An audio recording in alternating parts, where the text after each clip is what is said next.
Have you ever lived with a secret so heavy, so shameful, that even the walls of your own house seemed to mock you? Have you ever loved someone so deeply, yet felt you weren't enough for them, in the most intimate, painful way possible? What if the one person you trusted most, the mother of your children, your partner for over 2 decades, held a secret of her own, one that could shatter everything? My name is James. I'm 54 years old, and for the past 21 years, I've been married to the woman I believed was the love of my life. Her name is Claire.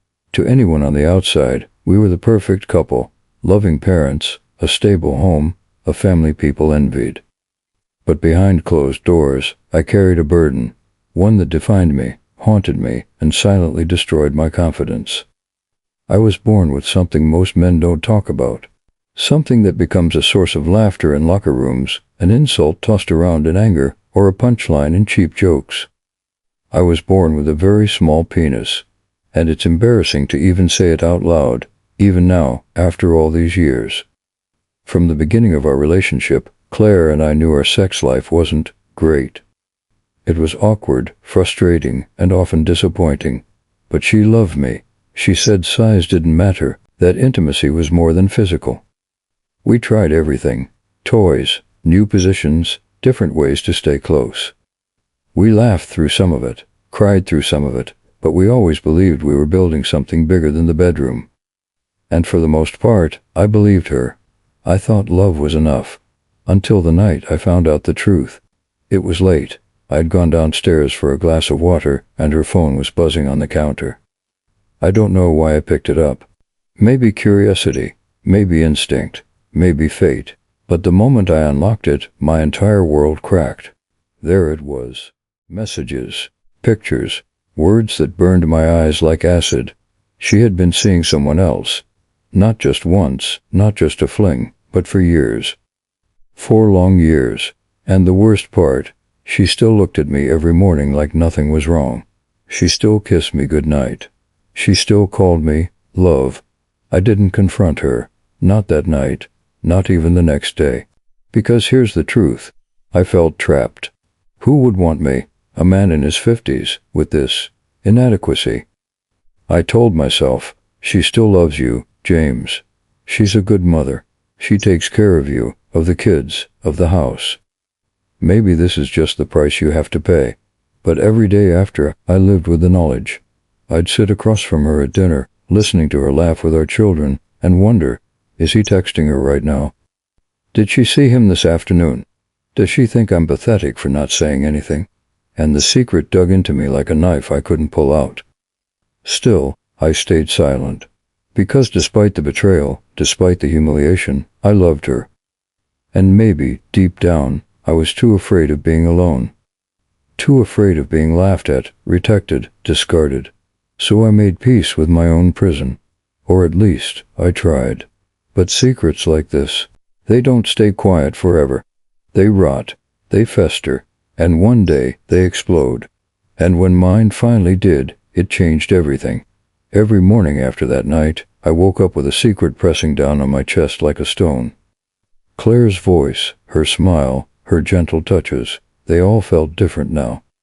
They felt tainted, yet she went on with life so flawlessly, as if nothing was wrong. As if she hadn't shattered me with every kiss she gave me while giving herself to another man in secret. Sometimes, I caught her humming while cooking, her hair falling across her face, and I wanted to believe she was still mine. I wanted to believe she chose me every day because of love, not convenience. But then, her phone would buzz on the counter, and a shadow would cross my mind. Who is it this time? James. I'd whisper to myself, him, or someone new. The cruelest part wasn't even the cheating. It was the normalcy. The way she made me feel like nothing was wrong. The way she tucked me into her world so perfectly, while carrying another world behind my back. I couldn't talk to anyone about it. Not my friends. Not my children. Who could I tell? My wife is cheating on me because I'm not enough of a man. The shame alone would destroy me. But the silence was worse. Every little thing she did started to feel like a riddle, a double meaning. When she smiled at me, was it guilt? When she hugged me, was it obligation? When she said, I love you, did she mean it, Or was it a line she rehearsed to keep the house from crumbling? And then came the nights. Nights when she didn't touch me. Nights when she slipped into bed later than usual, smelling faintly of perfume that wasn't hers. Nights when I lay awake, staring at the ceiling, listening to her steady breathing, wondering if she had kissed him before coming home to me. The anger built in me like a storm I couldn't control. I tried to bury it under excuses. She's stressed. She's tired. She's just helping a friend. But excuses don't silence the truth. And the truth was that I was being betrayed, every single day. One night, I couldn't take it anymore. She was in the shower, and her phone lit up on the nightstand. My hands trembled as I picked it up. A message. From him. I miss you already. Last night was perfect. My stomach turned. My heart pounded. I wanted to smash the phone against the wall, scream until the whole world heard me. But instead, I put it back, face down, and sat there in silence. My hands covering my face. When she came out of the bathroom, wrapped in her robe, she smiled at me as if nothing had happened. "Why are you sitting in the dark?" she asked, her voice soft, almost innocent. I swallowed the lump in my throat, just thinking. She walked over, kissed me on the forehead, and whispered, "Don't stay up too late." And that's when it hit me. I was the backup, the comfort zone, the man she returned to after her real life was over. I couldn't confront her. Not yet, because I needed to know more. I needed to see how deep the rabbit hole went. So I started watching her, studying her, cracking the small things I used to ignore. The late-night calls, the sudden grocery runs that lasted too long, the times she'd say she was meeting a friend, but came home with no shopping bags, no stories, no details. And the more I watched, the more cracks I saw. But here's the part that really messed with my head. Despite everything, I still loved her. I still wanted her. I still craved her laugh, her touch, the way she looked at me when she thought I wasn't paying attention. Was that love or weakness? The question haunted me, and the more I tried to bury it, the more restless I became. Until one night, I decided to follow her. She told me she was going to visit her sister. She kissed me goodbye, smiled like an angel, and drove off. But instead of staying home, I grabbed my jacket, slid into my car, and kept a few cars behind her. My palms were sweaty. My heart raced. My stomach churned. I told myself maybe I was wrong. Maybe I'd catch her doing something innocent and laugh at my paranoia.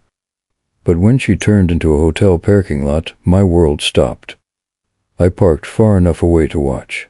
She got out of the car, looking over her shoulder once, like she was checking to see if anyone followed. Then, a man stepped out of the lobby doors. Tall, confident, smiling at her like she belonged to him. And she did. She ran to him, and when he wrapped his arms around her, lifting her slightly off the ground, I felt something inside me snap. My wife, my Claire, the woman I built a life with, the woman I loved more than myself, she wasn't mine anymore, and yet, I didn't leave the car. I didn't scream. I didn't crash into the hotel lobby and tear them apart.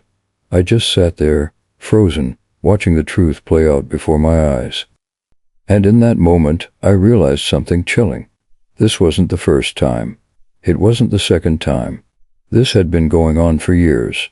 And the worst part, she thought I'd never find out. But she was wrong. I drove home that night in silence, the steering wheel gripped so tight my knuckles turned white. The image of Claire in another man's arms replayed in my head like a broken record, each loop cutting deeper. Her smile, her laugh, the way she pressed her face against his chest, those were mine. Or at least, they were supposed to be. When I pulled into the driveway, the house stared back at me like a stranger. The same windows, the same porch light glowing softly, but it no longer felt like home. It felt like a stage, and I was the fool playing a role everyone else already knew the ending to. Inside, the kids were asleep. The quietness was suffocating. I sat in the living room in the dark, waiting. Hours passed before I heard the sound of her car pulling up, the jingle of her keys, and the familiar footsteps across the hallway. "James," her voice called gently. "Are you still up?" I didn't answer. I couldn't trust my own voice. She walked in, her hair slightly damp from the mist outside, her cheeks glowing like she'd just lived another life. She leaned down, kissed my head, and whispered, "I'm exhausted. I'll see you upstairs." And just like that, she floated away, slipping into our bedroom as if nothing had happened. The audacity, the betrayal, the calmness of her lies. That night, I lay next to her in bed, staring at the ceiling, listening to the steady rhythm of her breathing. She slept so peacefully, so easily, as if her conscience carried no weight at all. And I thought, how long can I keep living like this? How long can I lie here, pretending we're a family untouched by secrets? The next morning, she made pancakes, humming softly to herself, flipping them with the same grace she always had. I watched her move around the kitchen, every gesture rehearsed, every smile practiced. "Coffee?" she asked. "Yeah," I said, my voice low. She poured it, slid the mug toward me, and kissed my cheek. My skin burned where her lips touched. Not from love, but from the echo of the night before. I wanted to scream. I wanted to throw the coffee against the wall, demand answers, force her to admit what she had done. But instead, I sipped in silence, because what if she confirmed it? What if she looked me in the eyes and said, "Yes, James. I cheat because you'll never be enough for me"? Would I survive those words? The days turned into weeks, and I became a shadow of myself. At work, I stared blankly at screens. At dinner, I forced laughter for the kids. At night, I watched her sleep beside me, wondering if she dreamed of him. And yet, a part of me still clung to her. That was the cruelest twist of all. Despite the betrayal, despite the humiliation, I couldn't stop loving her. One night, while she showered, I scrolled through her phone again. More messages, more plans, more my's. But this time, one line made my stomach drop. "I wish you could just leave him already." My throat tightened. She wasn't just cheating. She wasn't just filling a void. She was considering a world without me. I slammed the phone down, pacing the room, my pulse racing. Leave me? After 21 years? After building a family, a life, a home? Over what? My body, my floor. Rage consumed me. The walls felt like they were closing in. I looked at myself in the mirror, a man in his 50s, tired eyes, thinning hair, carrying the shame of something I couldn't change.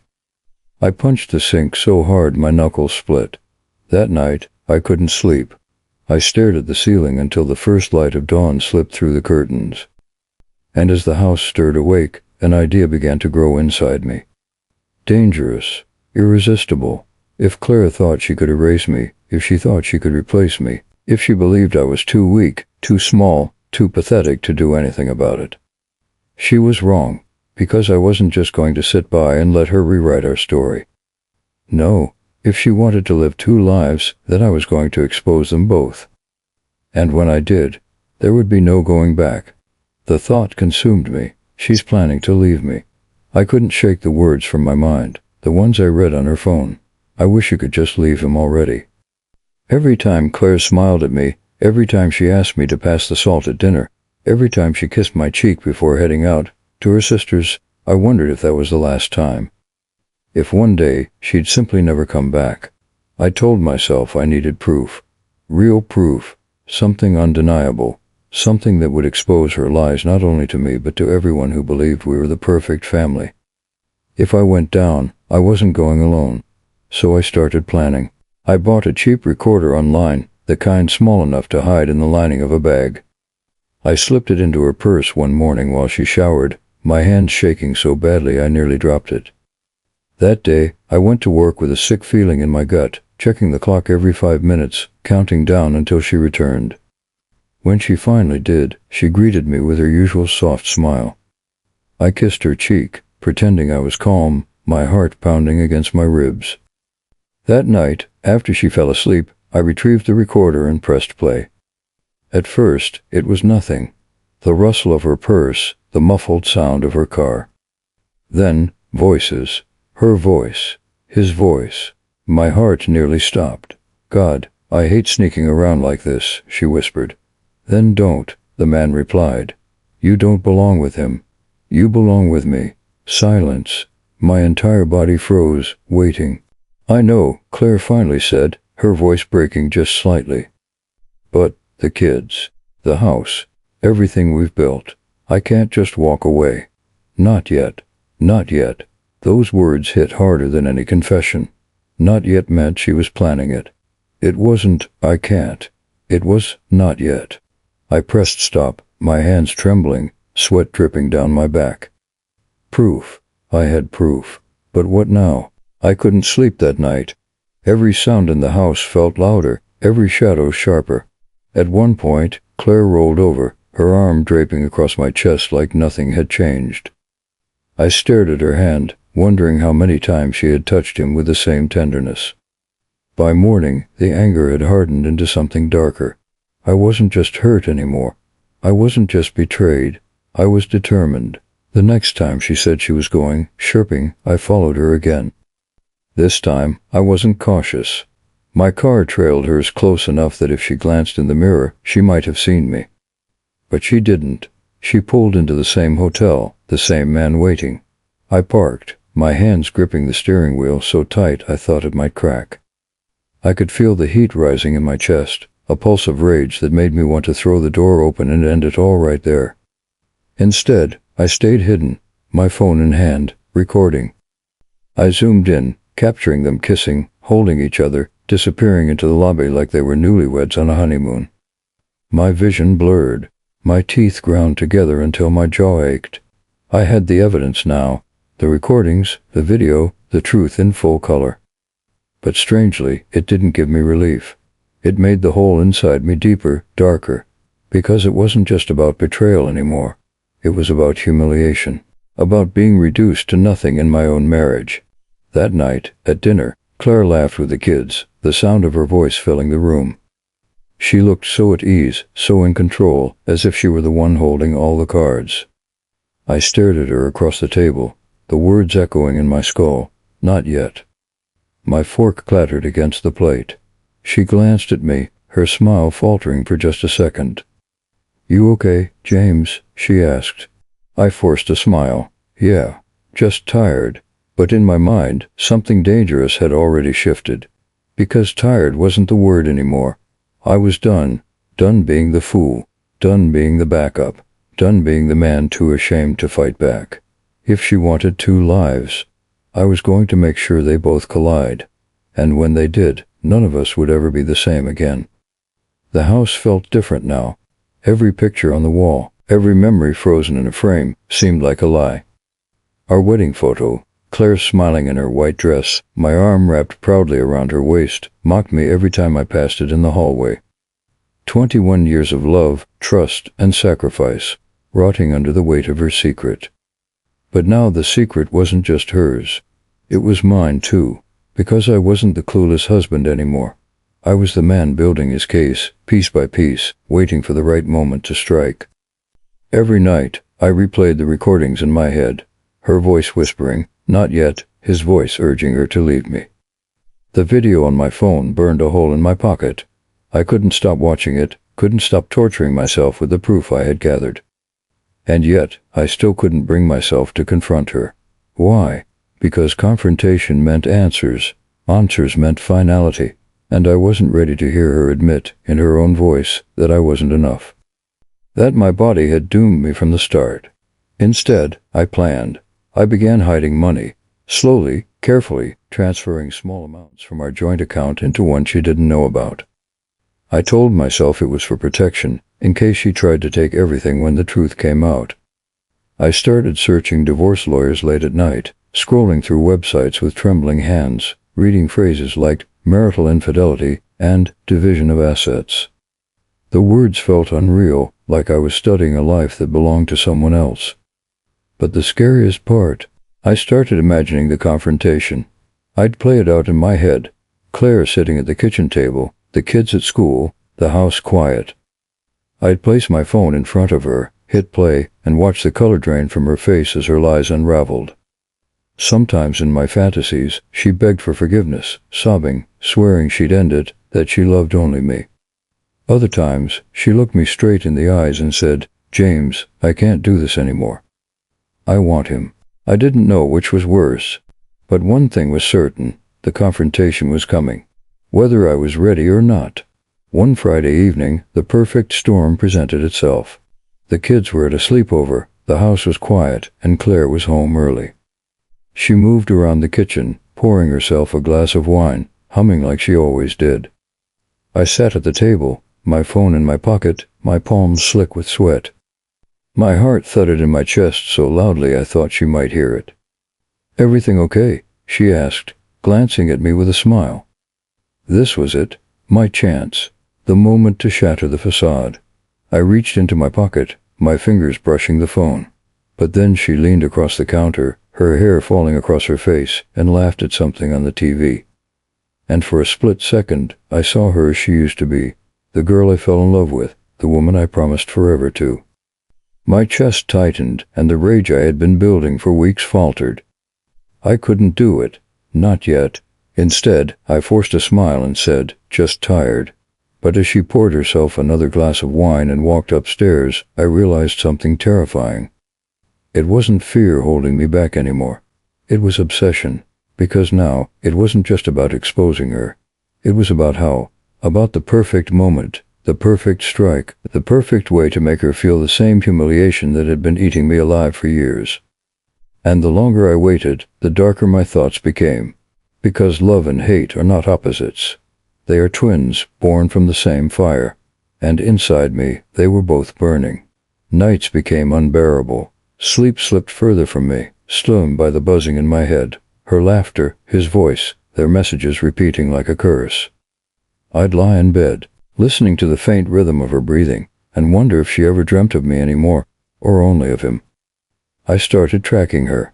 Not just the obvious trips, but everything. The way her tone shifted when she texted. How she lingered in front of the mirror longer than usual before running errands. The faint change in her perfume when she came home late. I became a ghost in my own house, moving silently, collecting pieces of her life she thought I couldn't see. One afternoon, while she was out, I searched her car. The glove compartment, the trunk, even beneath the seats. And there it was, a small, crumpled receipt. A hotel bar, 2 glasses of wine, paid in cash. I sat there in the driver's seat, holding the paper like it was a live grenade, my hands trembling. It wasn't the receipt itself that gutted me. It was the detail. 2 glasses. As if mocking me, as if daring me to confront the truth. By the time she got home, I had hidden the receipt inside a book in my office.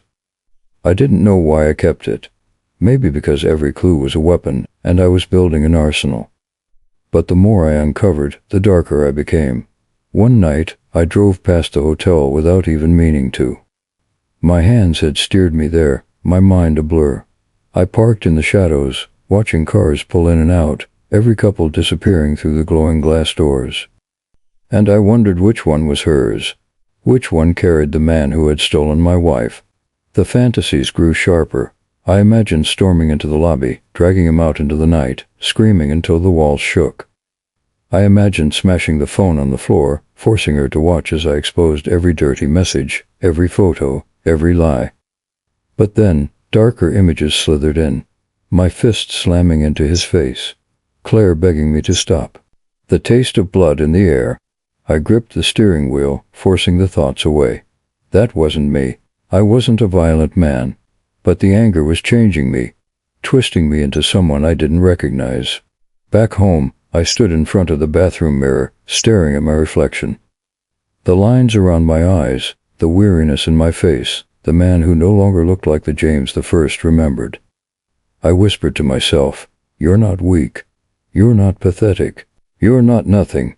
But the voice that answered back in my head was hers. Not yet. The next morning, I began writing everything down. Dates, times, messages, receipts, photos, a secret journal locked in my desk drawer. Each page bled with anger and humiliation, but also with resolve. Because when the moment came, I wasn't just going to confront her. I was going to destroy the fantasy life she thought she could build without me. And as I wrote, one chilling thought settled into me like ice. Maybe I didn't just want her to feel the same pain.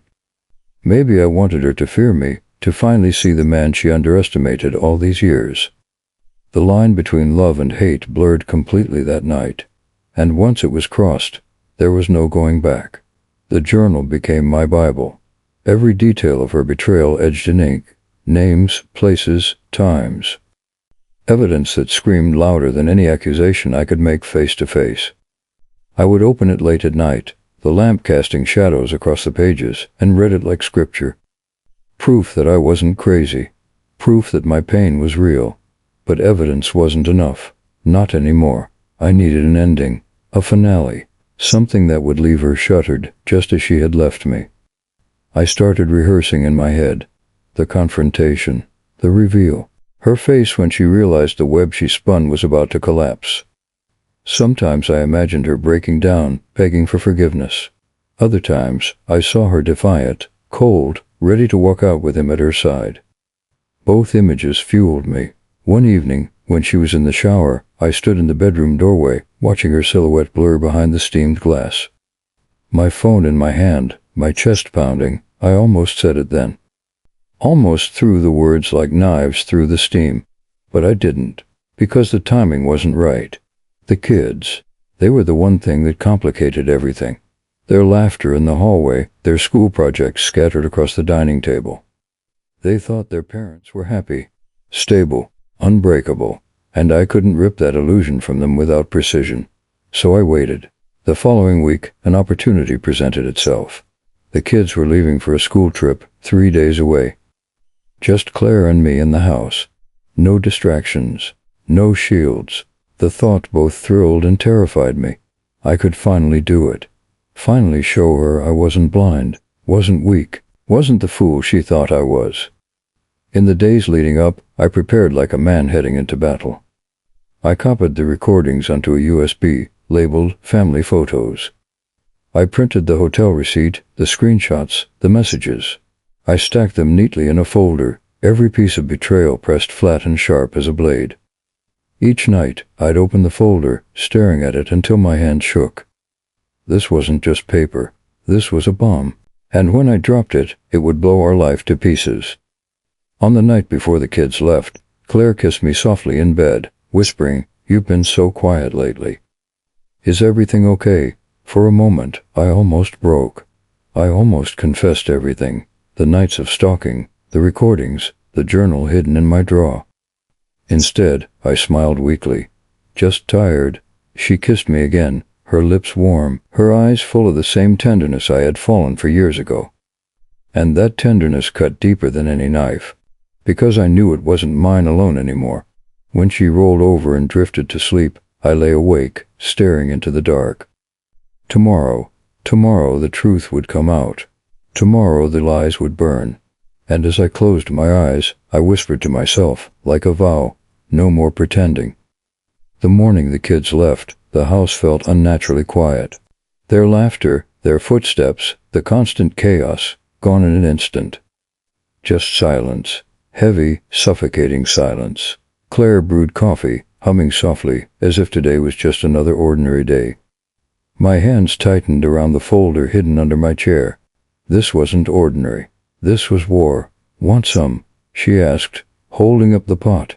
I looked at her, at the woman I had loved for over 2 decades. At the woman who had kissed me goodnight, tucked our children into bed, and built a life beside me, while secretly tearing it apart.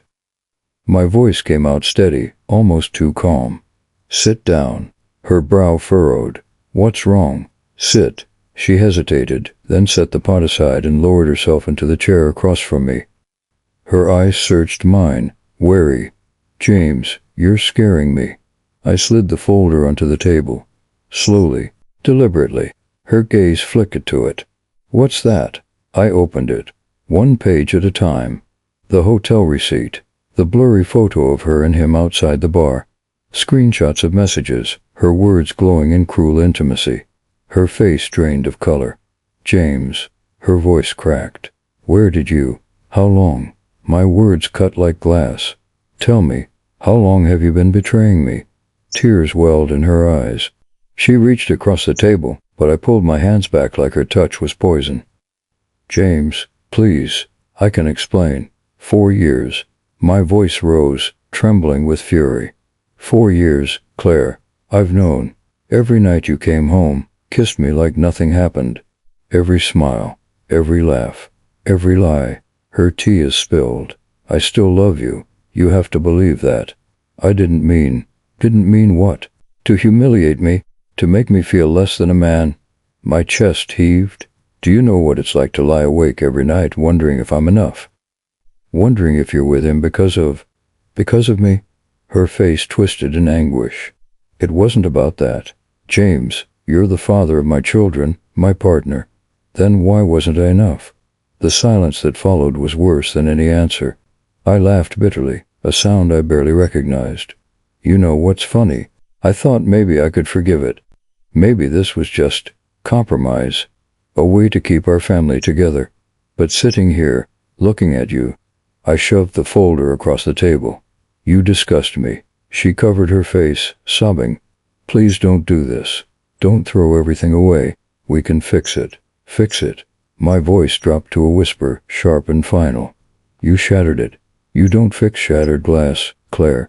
You bleed on it until you throw it out. I stood, pushing back my chair so hard it screeched against the floor. Her sobs echoed through the kitchen, a haunting melody of guilt and desperation. And for the first time in years, I felt powerful. But this was only the beginning, because while she thought she still had a chance to save us, she had no idea what else I had planned.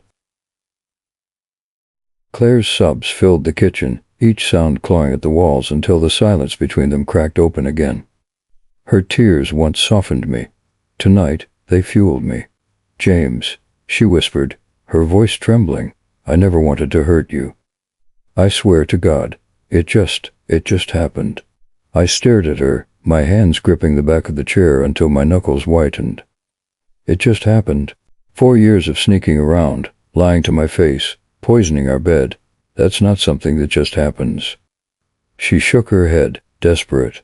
You don't understand. You've always been good to me. You've been my rock. But I felt something missing. And when I found it with him, I slammed my fist onto the table. The scattered, papers flying like broken promises. She jumped, her breath catching in her throat. You found it with him? My voice cracked into something raw, jagged. Do you even hear yourself? You destroyed me because of your appetite. Because I wasn't built the way you wanted. Her lips trembled. It wasn't just that. Don't lie. The words ripped from me like fire. Every damn day, I told myself I wasn't enough. That if I loved you harder, worked harder, maybe you wouldn't need someone else. And you, I jabbed a finger toward her, my hand shaking. You let me rot in that prison while you lived double. Claire buried her face in her hands, sobbing uncontrollably. For a long moment, I simply watched. Cold, detached. This wasn't the woman I had once worshipped. This was a stranger. I walked slowly to the counter, picked up the small USB drive, and held it up. Do you know what this is? Through tears, she looked up, confused. Every text, every phone call, every time you snuck out. I recorded it, all of it. Years of betrayal, sitting on this tiny piece of plastic. Her eyes widened. James. No. Oh, yes. I smiled bitterly. And guess what? Tomorrow morning, it's going to every friend, every family member, every person who ever thought we were the perfect couple. The kids won't see it. I'm not that cruel. But everyone else, they'll know. They'll know who you really are. She stumbled out of her chair, rushing toward me, grabbing my arm. Please, don't do this. Don't ruin me like that. I'll stop. I'll cut him off. I'll do anything. Stop.